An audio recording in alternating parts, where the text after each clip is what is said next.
대한민국은 동성애와 젠더를 자연스러운 성문화로 받아들이게 하는 환경을 만들고 있습니다. 특히 2004년 국가인권위원회는 청소년 유해 매체물의 심의 기준에서 동성애를 삭제했습니다. 이로 인해 동성애가 청소년들에게 무방비로 노출되는 계기가 됐습니다.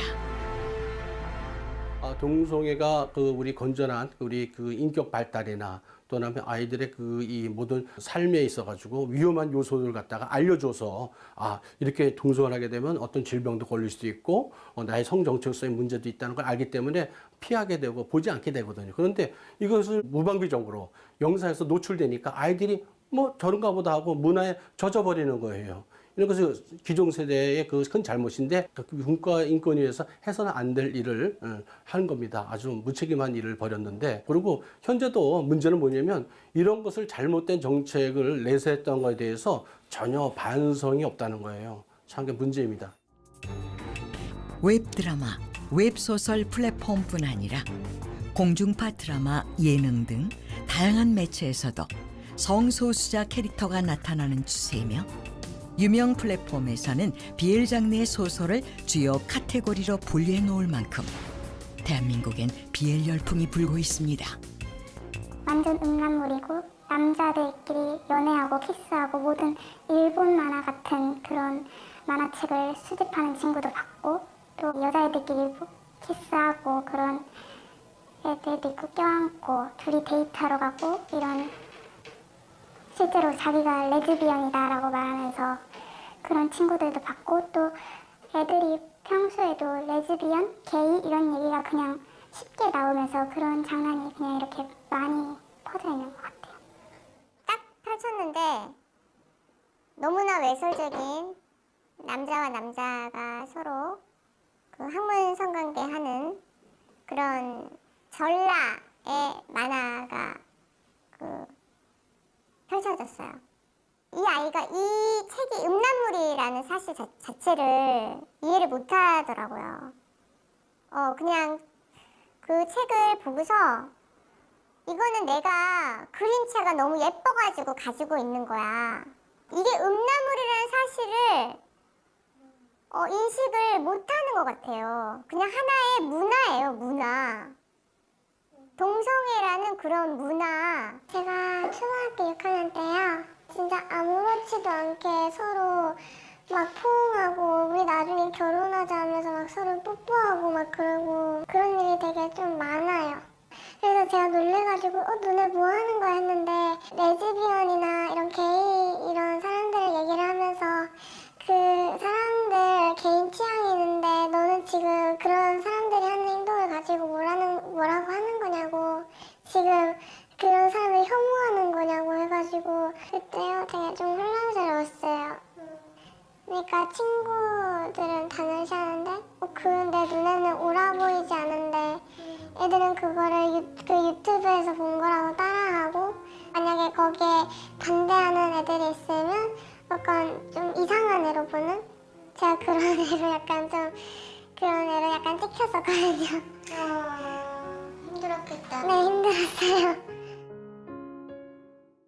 또한 국가인권위는 동성애와 에이즈 문제에 대한 보도를 사실상 제한하는 인권보도 준칙을 2011년에 한국기자협회와 만들어 동성애와 에이즈를 연관지을 수 없도록 하고 있는데, 동성애에 대한 사실 보도조차 제한되고 있는 것입니다.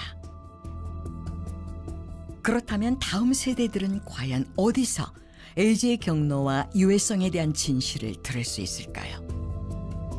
동성애자 자녀를 둔 엄마를 만났습니다.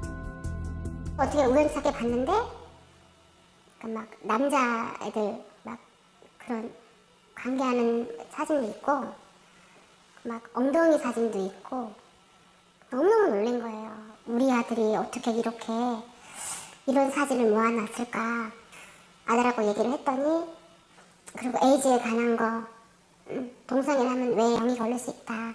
그러니까 엄마 책에 콘돔하면 된대. 너무나 쉽게 그거를 아무렇지 않게 말을 하는 거예요. 그냥 괜찮다. 콘돔하면 하면 된다? 그러니까 자기도 하고 했었나 봐요.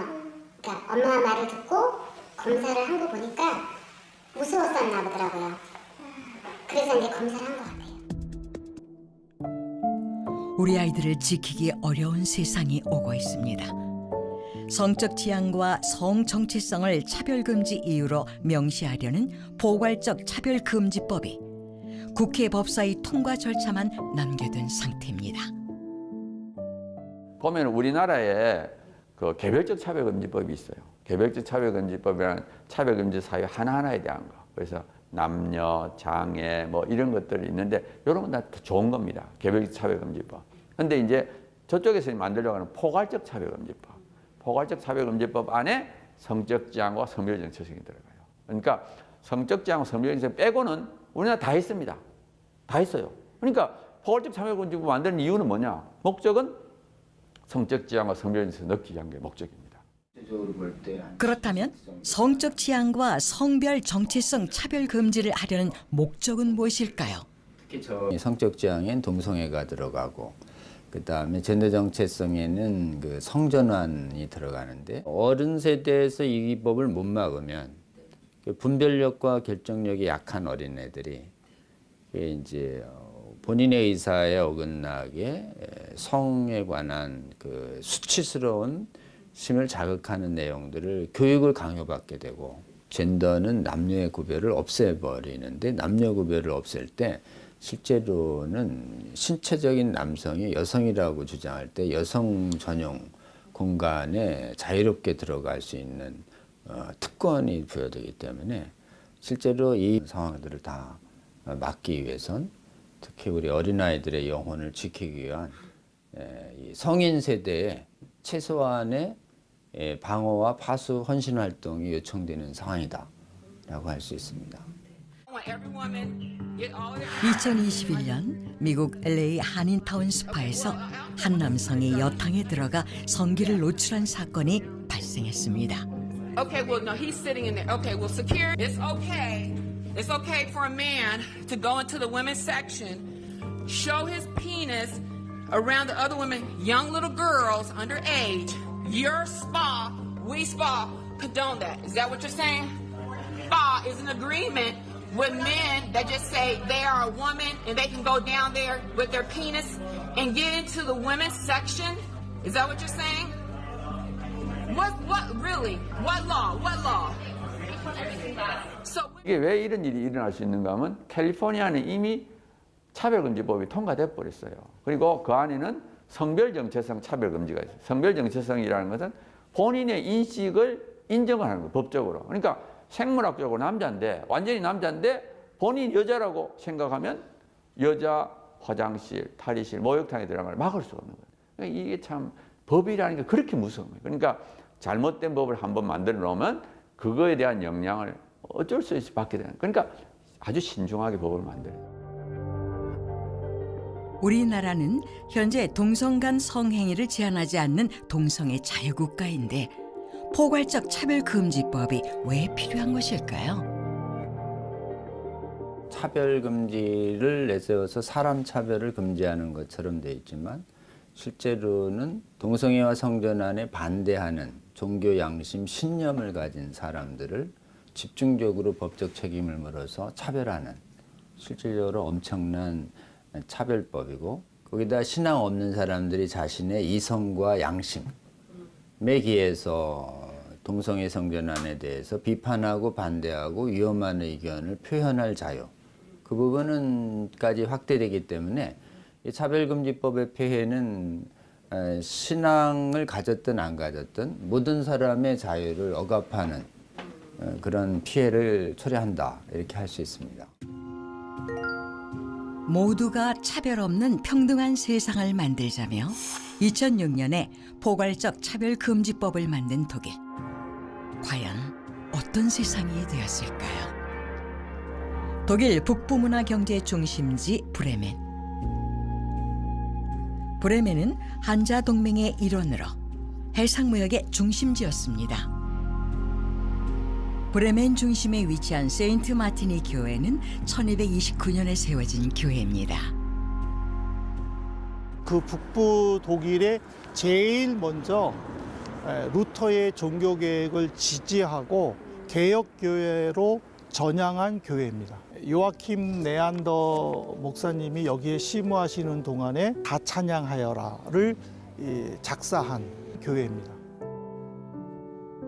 동성애를 반대하며 보수적 신학을 지향하는 교회. 그래서 많은 공격을 받는다고 합니다. 이곳의 라첼 목사는 결혼에 관한 강의에서 동성애에 대한 혐오 발언이라는 제목으로 벌금 8,100유로, 우리 돈 약 1,100만 원을 선고받아 항소 중입니다. 여기 이 부분이 완전히 요 정면하고 요 측면 두 개의 그 스테인 글라스가 페인트로 테러를 당했습니다. 사적인 자리에서 동성애에 대한 성경적 가르침을 했을 뿐인데 세인트 마티니 교회와 라첼 목사는 이와 같은 순환을 당하고 있습니다. 목사님이 예배 시간에 설교는 했지만 표현의 자유 금지법에 저촉으로 심판을 받게 되는 거죠. 저는 이 독일에 와 보니까는 그런 부분들이 많이 부딪혀요. 그래서 우리 한국 목사님들은 이제 법이 효력되기 전이니까 이거를 좀 적극적으로 좀 말려주셨으면 좋겠습니다. Als Christen sind wir ja auch gegen die Diskriminierung im Sinne dessen, dass man jemanden beleidigt. Insofern finde ich das Gesetz gut. Ja, wir beschimpfen niemand wegen seiner Religion, Hautfarbe und so weiter, auch nicht wegen seiner sexuellen Orientierung. Aber als Christen wollen wir ja den Menschen sagen, was richtig und falsch ist, was gut und böse ist, was Gottes Wille und was Sünde ist. Und insofern ist es so, wenn gewisse Dinge dargestellt werden, dass es keine Sünde mehr gibt, also zum Beispiel sexuelle Fehlorientierung oder ich sage mal falsche Religionen, die von der Bibel abweichen, dann wird die Wahrheit zu Boden gerissen. Und das heißt, dann kann man nicht mehr wirklich die Wahrheit sagen. Und da müssen wir ganz klar die Stimme erheben. Und deshalb sollten Christen nicht diese ideologisierten Gesetze unterstützen, wo es gegen die Glaubensfreiheit letztendlich von Christen geht. 우리가 원치 않아도 성혁명의 쓰나미는 우리 눈앞에 와 있습니다. 그래서 오늘도 우리는 맞서 외칩니다. 이것이 내 아이를 지키는 가장 강하고 유일한 방법이기 때문입니다. 나쁘게 가르쳐서 나중에 그 학생이 진짜로 동성애자가 되고 나쁜 길로 빠지고 그러면 책임질 수 있느냐, 이렇게 또 인권 진짜 많이 가르치는데 진짜 인권이 있는 학교에서 생활하고 싶고 진짜 의견 말할 수 있는 학교에서 생활하고 싶습니다. 차라리 그거 하는 거보다 그거 하는 돈 아껴서 급식을 더 맛있는 거 주는 게 좋을 것 같아요. 다시 누구인지 찾아가는 시기잖아요. 그래서 되게 많이 힘들기도 하고, 근데 그 시기에 잘못된 교육을 받는다고 그러면 되게 나중에 성인이 되어서 어떤 선택을 할까 이런 생각이 많이 들어요. 성소수자라고 해서 무조건 그들이 하는 행동을 다 옹호하고 맞다고 할 게 아니라 또 그런 거에 대해서 아니라고 생각하는 부분이 있어서도 그런 생각을 좀 존중해주는 사회가 될 수 있도록 그런 교육을 제공하는 게 맞지 않나라고 생각합니다.